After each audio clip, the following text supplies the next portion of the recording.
Newspaper accident में लापरवाही का आरोप, न्याय के लिए भटक रहा परिवार। छतरपुर ग्राम पंचायत अचर थाना नौगांव जिला छतरपुर मध्य प्रदेश निवासी राकेश पुत्र मुन्ना रैकवार ने गंभीर आरोप लगाए हैं कि उनके नाबालिग पुत्र सत्यम की मृत्यु 22 अगस्त 2025 को एक्सीडेंट में हो गई थी।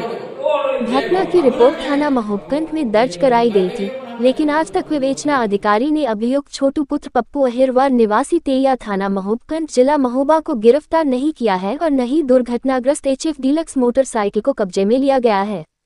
पीड़ित परिवार का आरोप है कि विवेचना अधिकारी अभियुक्त से मिल गया है और अब परिवार पर राजीनामा का दबाव बनाया जा रहा है। प्रार्थी ने ये भी बताया कि उनके पास मामले से जुड़ी एक कॉल रिकॉर्डिंग मौजूद है, हालांकि इसकी पुष्टि हमारा चैनल नहीं करता है। गरीब परिवार न्याय की आस लगाए दर दर भटक रहा है। परिजनों का कहना है कि एक मां की कोख उजड़ गई, पर अब तक दोषी के खिलाफ कोई कार्रवाई नहीं हुई। उंगली से दाहिनी ओर इशारा। अब देखना ये होगा कि प्रशासन इस मामले में कब तक कार्रवाई करता है और पीड़ित परिवार को न्याय दिलाने की दिशा में क्या कदम उठाए जाते हैं। जी महोदय, क्या नाम है आपका? राकेश रैकवार, ग्राम पंचायत थाना नौगांव जिला छतरपुर। आज कहाँ आए थे आप? आज सीओ साहब के पास आए थे। सीओ साहब को लेकर राजमापति दिया। किस विषय में क्या शिकायत थे आप? शिकायत ये है कि हमारा बच्चा खत्म हो गया था, पुलिस कोई कार्रवाई नहीं कर रही है। अभी तक खाने के चक्कर काट के परेशान हो। ये कब की घटना है? 8/8/2025 की घटना है। तो आप थाने कहाँ शिकायत की हो? शिकायत हमने SPO के पास किया, महोबा SP साहब के पास किया, थाना प्रभारी के पास किया। थाना प्रभारी जी का क्या कहना है? उन्होंने कुछ नहीं बताया है जी। विवेचना कौन कर रहा है? विवेचना रामबाबू यादव कर रहे हैं। वो भगा देते कर रहे हैं।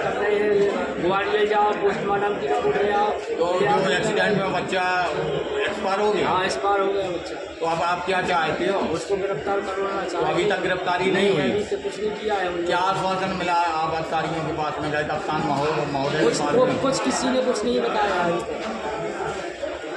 क्या चाहते हो? गिरफ्तारी चाहते हैं उस बच्चे की और वाहन को पकड़े पुलिस। अगर गिरफ्तारी नहीं होती है तो क्या कहोगे ऐसे मामले को लेकर? दरोगा जी का क्या कहना है गिरफ्तारी? दरोगा जी तो कुछ बताते नहीं, ये बोल देते हैं चल रही है। 1 महीना हो गया, 4-5-6 बार थाने गए हैं, कोई बताते ही नहीं है, कुछ भगा देते हैं। तो कुछ तो बताया होगा, कुछ तो नहीं कहा होगा। कुछ नहीं बोलते हैं। बोलते हैं बयान बदल दो अपना और लड़के को कटवा दो, बाप का नाम लिखवा दो। हमने भी नहीं कम करेंगे तो बोल रहे थे रिपोर्ट में FA करवा देंगे, हम ऐसा कर देंगे, वैसा भगा देते हैं। ठीक। और बोल रहे थे कि हमने बच्चे को पकड़ लिया है, न्यायालय से छूट गया है। तो हम न्यायालय गए तो वहाँ कोई कोर्ट में केस नहीं आया है। हमारे पास उनका रिकॉर्ड भी है। ये कौन कह रहा था? रामबाबू यादव जी बोल रहे थे, हमारे पास उनका रिकॉर्ड भी है। क्या रिकॉर्ड है आपके पास? रिकॉर्डर है उनका कि न्यायालय में छूट दिया और गाड़ी भी छुड़वाएंगे, दाखिल करेंगे, न्यायालय से छूट जाएगी। तो हम कोर्ट में गए तो वहाँ कोर्ट में कोई केस नहीं दायर किया है। थाने भी गए कि कागज तो हमको, तो उनने वो भी नहीं दिया। दरोगा जी ने कहा था कि हाँ, दरोगा जी ने बोला था जमानत से छूट गया है। तो हमने जेल भेज दिया। हाँ, भेज दिया। तो वहाँ हमने पता किया तो वहाँ भी कुछ नहीं मिला। और थाने परिवार दरोगा जी से भी पूछा तो बोल रहे थे बयान बदल दो, हमको अपने गवाह दे दो। हमने गवाह भी दे दिए, बोल रहे बयान बदल दो, हम बच्चे को हटा देंगे, चालक को बाप को बना देंगे, तो हम सब सहायता देंगे। कप्तान साहब के पास में गए थे, उनका क्या कहना था? उनको अवगत कराया? हाँ, उनको भी करवाया। तो बोल रहे थे यहाँ हो जाएगी, कोई पुरस्कार नहीं मिल रहा है। तो अभी CO साहब ने क्या आश्वासन दिया? CO साहब बोल रहे हैं हम कोर्ट में भेजेंगे, देखो कब तक होता है।